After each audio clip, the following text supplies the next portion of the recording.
everyone, this is Kijivo Vlogs, a Filipino reactor based here in Saudi Arabia, and welcome back to my channel. Agad-agad daw na reaction video ang Barda compilation because why not? Hindi pwedeng wala tayong mga Barda for today's video kasi parang ilang araw na konti lang talaga yung Barda ko. So dapat marami ang Barda. Kailangan natin paingayin ang pangalan ng Barda. Charis! Kasi ngayong taon, mamamayagpag ang Barda. Ano?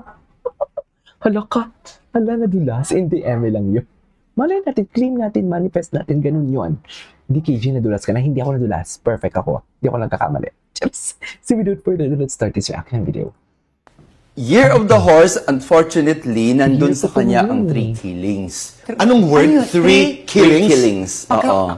So, ang 3 killings, pag nakaupo ang 3 killings sa isang zodiac sign, those people belong to that sign, kailangan medyo mag-iingat. Kasi maraming negative things darating. So, hindi nangangahulugan na pag Year of the Horse, suwerte ka. Hindi. Kasi Year of the Pala. Horse. Katulad na lamang nito, this is the Year of the Fire Horse, nasa kanya ang 3 killings. So, kailangan mag-ingat. Okay. So, pagdating sa... go ahead. Like this, number 5. Ang sa feng shui, isa sa pinakaiiwasan natin is number 5. So, these are not good numbers. Okay. So, kaya doble ingat. Ganito. Dahil ang number 5 ay... may anong connection sa Year of the Horse? Lumipad ang flying star, number 5, sa position ng horse. Kaya affected. That's how we analyze it. Alright. These numbers are flying each year. Kaya flying stars.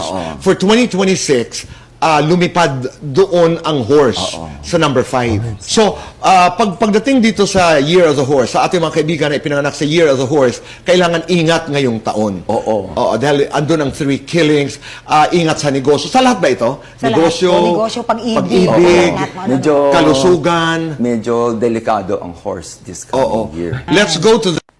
Did you know Jollibee doesn't act silly just to make people laugh? He dances offbeat. He waves too much.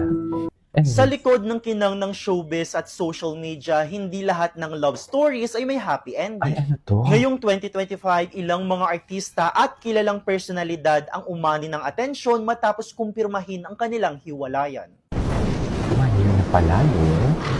Panoorin nga natin to kung ano meron dito kay Barbie Fortesa. Makichismis tayo. Barbie Ay, ito. Forteza and Jack Roberto. Nag-post si Barbie Forteza sa kanyang Instagram account noong January 2025 na tapos na sila ni Jack Roberto. Nagbigay siya ng beautiful goodbye, nagpapasalamat sa 7 taon ng pagmamahalan, pagtawa at ramen, at sinabing sometimes good things fall apart so better Andun pa things rin ba can yung mga come video together. nila sa Hanggang vlog ngayon, nila? hindi pa nagsasalita si Jack Roberto tungkol sa hiwalayan. This was early ang Leslie. pagiging single and happy ni Barbie ngayong December 2025. Sa ngayon, si Jack Roberto ay abala sa kanyang acting projects lalo na sa GMA. Catriona Gray and Sam Milby. Ay, ito ang Kinumpirma dami. ni Sam Milby Ito ang din, Diyos hiwalayan ko. sa isang Anyways. Ano si Riby? Tingnan natin January, February. Hindi natin naglalaro ng volleyball, no? Nakita ko to, naglalaro ng volleyball. Diyos ko, ang cute.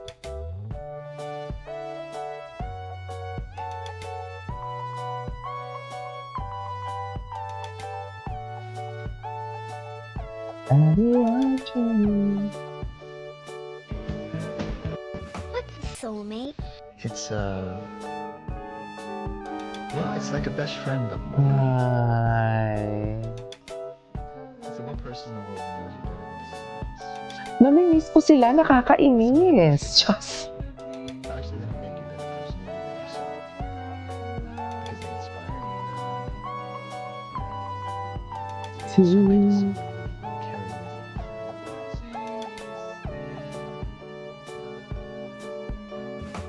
Okay.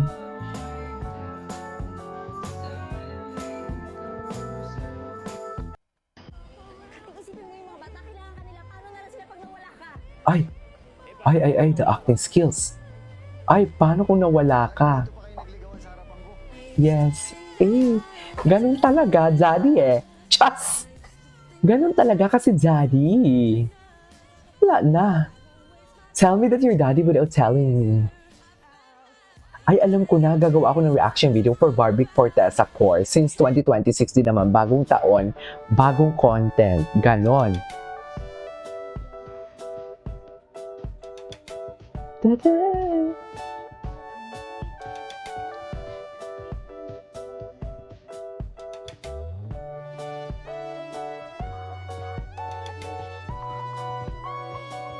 Okay. With that, the 2025 season comes The to an end. moments. Ay, ito. Ay! Ang gwapo ni David doon! Ang gwapo ni David doon! Good night. Hala! Hala!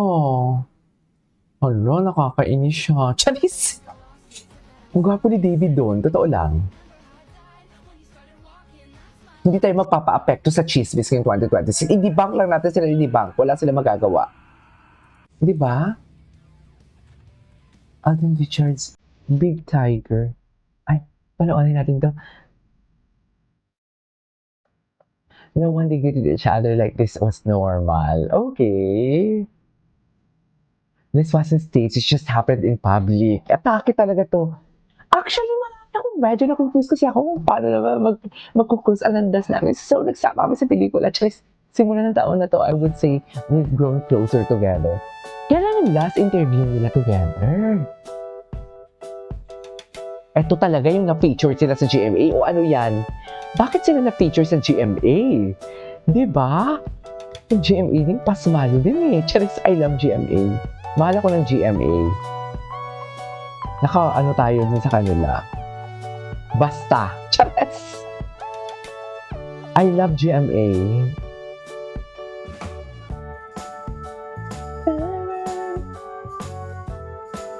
So kasama pala talaga ni David Licauco si Barbie Fortesa doon sa kanilang sa kanilang interview ni Tony Gonzaga. Pero hindi pa naman yan confirm, ha?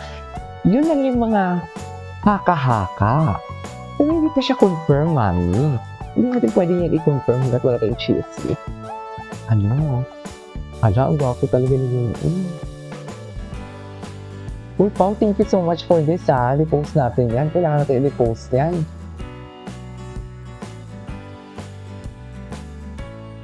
Okay.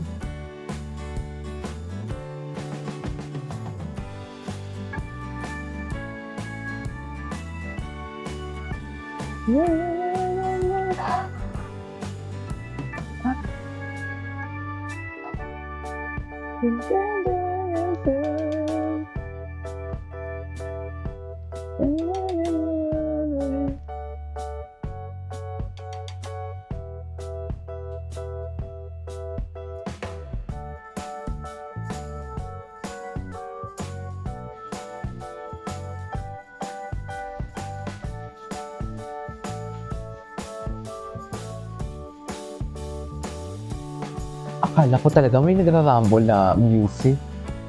Ay, yung hawak. Ay, hinawakan niya pala dyan ni? Ay, surprise. I rest my case. Ayan, chismosa ka talaga, Pao. Charis, sa totoo lang, pinapanood tayo ni Alexander O. That's it. Ito pa, ang daming explanation ni Pao. Atake. Ganun ba talaga dapat niya? Just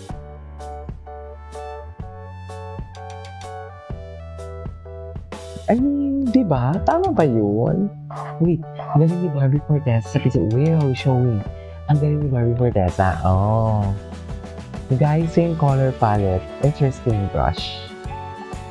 Okay, flat twist. But look, patingin ng flat twist natin dyan, Mel. Actually, flat twist. May flat twist ang nangyaring sa lahat. Di ba natunaw na nga ang Barson? Tama ba yun?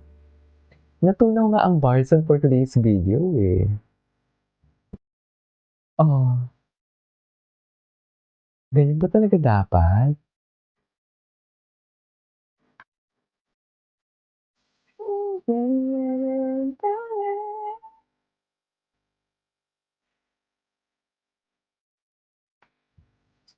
Oh, ang gwapo niya. Yes, this was harder to trunk.